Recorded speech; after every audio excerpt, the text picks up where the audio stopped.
שלום, ברוכים הבאים לסרטון השני בסדרת הסרטונים ארגון וטיפים לפינת העבודה.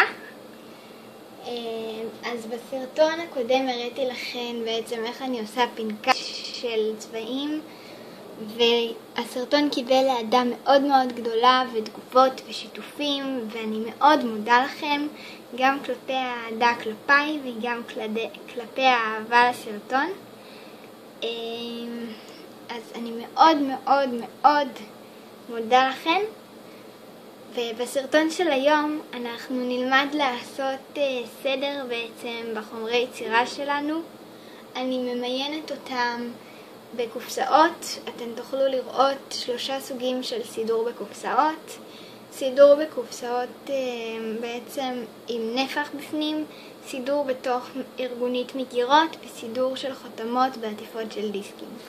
אז בואו נתחיל. אז הפעם אני קניתי בעצם לפני המון זמן, בעצם כשהתחלתי בתחום הזה הלכתי לאיקאה וקניתי את 3 הקופסאות האלה במחיר ממש מצחיק.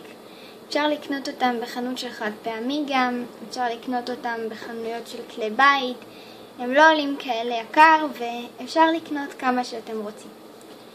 אז הורדתי להם כמו שאתם רואים את המכסים בשביל שהם ייכנסו בצורה מסודרת למגירה, וארגנתי בתוך בעצם ב3 קטגוריות. בקטגוריה הראשונה בקופסה הלבנה, אנחנו נתמקד בה עכשיו.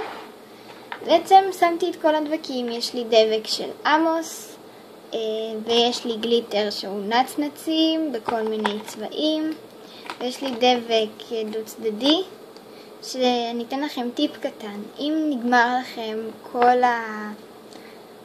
כל הנייר שעליו היה מונח הדבק הדו צדדי ונשאר ריבועים מפוזרים, פשוט תיקחו חתיכה קטנה מהנייר שעליו היה מודבק, תאגדו, זה גם יחסוך מקום וגם יהיה יותר מסודר. יש לי פה קפיצים, יש לי פה דבק סטיק, דבק עכבר, כל מיני סוגי דבקים שמסודרים בעצם בקופסה אחת, מאוגדים. אז אנחנו נעבור לקופסה השנייה. בקופסה השנייה בעצם כמו שאתם רואים הן מסודרות. בקופסה השנייה יש לנו תגיות בשני גדלים שקונים אותם מוכן. יש לי 2 בלוק אקרילי, את זה ואת זה שאני מפריקה ביד. יש לי כל מיני תבניות כאלה שקשורות לאיזה מספריים מיוחדות שעושות הבלטה. יש לי אבקות אמבוסינג בצבעים שונים, וככה הקופסה השנייה מסודרת.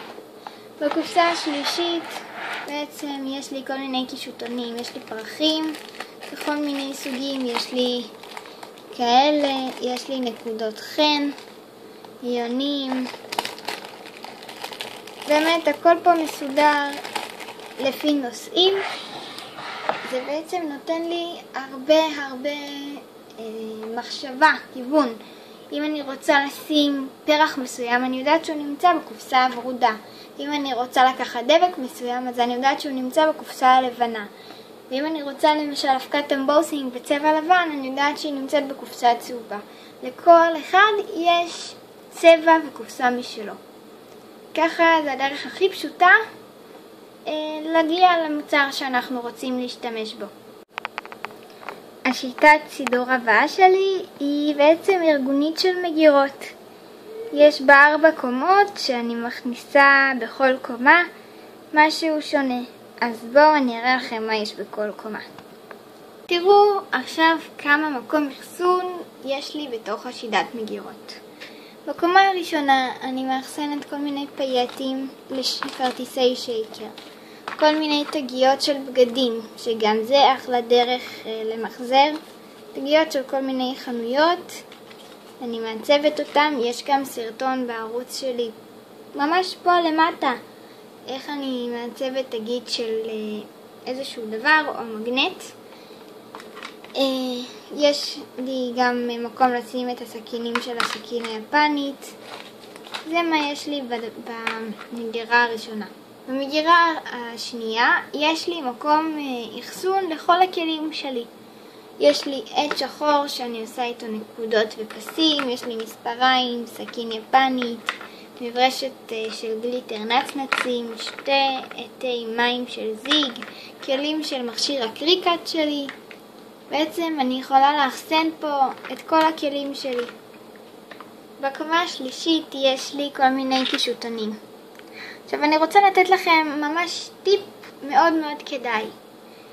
אתם יודעות כמובן שבחנויות של יצירה מוכרים כפתורים. אבל גם בחנויות של תפירה ודברים כאלו מוכרים מגוון ענק של כפתורים בכל מיני צורות. אפילו אצל ההורים ואצל הסבתות והסבים הרבה פעמים יש כפתורים שלא משתמשים בהם, כדאי לבקש.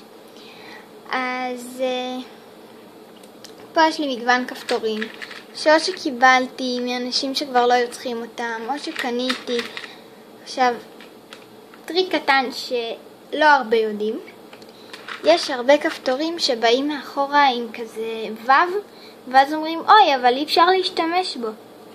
אז אני יום אחד, יום שישי האחרון, ממש לקחתי את הקאטר שברשותי והורדתי מכל הכפתורים את החלק האחורי, ועכשיו אני יכולה להדביק אותם לעבודות שלי.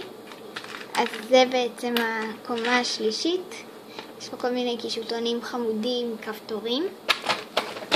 ובקומה הרביעית יש לי כל מיני קישוטונים כאלה עם מדבקות מסול שאני מדביקה לעבודות שלי. דבורה שמתאימה לראש השנה, פרח וכל מיני קישוטונים כאלה של כמה שקלים, הכל בדולר.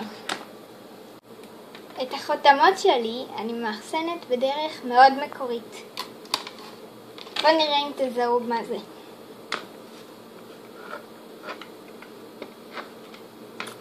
זה בעצם קופסה של דיסקים. כן, פעם שהיינו שומעים דיסקים ב-DVD או בתקליטור של המחשב, היה לנו הרבה כאלה ונשאר. אז הוצאתי מהן את העטיפה, השארתי רק את הפלסטיק. עכשיו יש לי מתקן שאני יכולה לשים בו את כל החותמות. אז פה הן ממוינות בעצם לפי נושאים, יש לי חגים ויש לי נושא של אהבה ויום הולדת. בסרטון הבא אני אראה לכם את מילון החותמות שלי ונכין ביחד דף מהמילון. מקווה שנהנתם מהסרטון. אם אהבתן אתן מוזמנות לעשות לייק למטה, להגיב או לשתף. להתראות!